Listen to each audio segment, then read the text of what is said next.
Stick around, because a robot just clocked in for a real shift at a real diner, and it got the job before you did.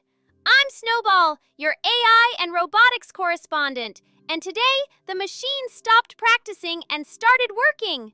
We've got a robot waiter, a factory building robots by the hour, a tidal wave of cash, and a self-driving taxi race. Let's go! Quick look at the backdrop first. Wall Street is closed for the weekend, so let's rewind to Friday's close. In today's market summary, the Nasdaq climbed about 0.5% to 29,600. The S&P 500 also rose about 0.5%, and the Dow added 0.7%.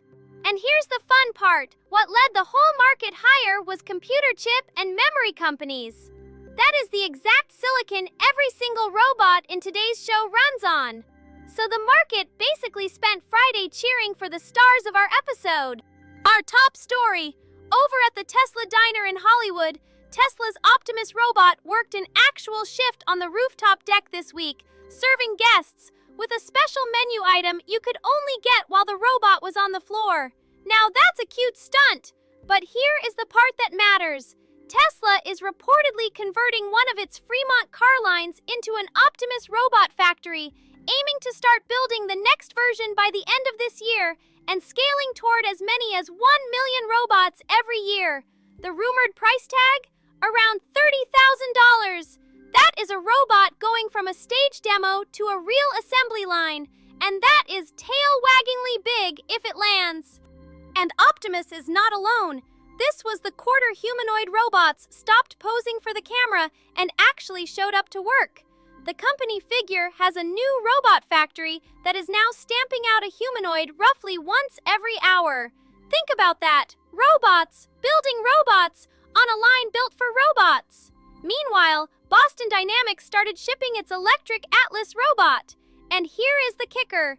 Every single unit it builds this year is already spoken for, claimed by the carmaker Hyundai and by Google's AI lab, DeepMind.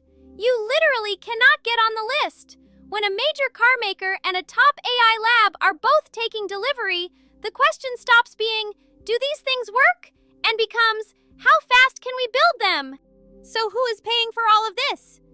Everybody! Robot startups have pulled in a record $55.8 billion this year, nearly double last year's record, with months still left to go.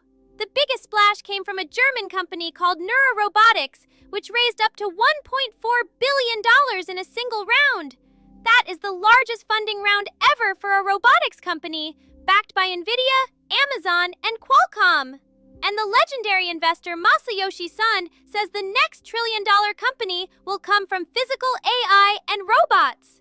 When car makers, chip makers, and even crypto money are all chasing robots at once, that is not a fad. That is a full-on stampede. One more race worth watching, the one on wheels. Self-driving taxis are scaling way faster than walking robots right now. Waymo, the Google cousin, is now running in about 10 cities, gave roughly 14 million driverless rides last year, and wants to hit 1 million rides every week. Tesla's robot taxi fleet down in Austin? Filings suggest it is only around 42 cars, about 1/10 the size of Waymo's. Two completely different bets here. Waymo loads its cars with every sensor known to dog. Tesla bets on cameras and software alone. And for now, the careful one is winning the volume game. So where do the dog treats go? NVIDIA is still the toll booth.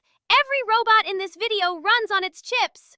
Tesla is the wild card now that Optimus has an actual factory line. And keep one eye on the memory names like Micron and Seagate, the chipmaker Marvell, which joins the S&P 500 on June 22nd, and the warehouse robot specialist Symbotic. As always, I like owning the shovels, not just chasing the gold. Here is Snowball's takeaway. This was the week robots stopped rehearsing and started working. A diner shift, a factory churning out one an hour, and a tidal wave of cash behind all of it. If that made your ears perk up, smash that subscribe button so you never miss a beat. And tell me in the comments, would you let a robot serve you dinner? I'll be right here, guarding the watch list. Good boy out!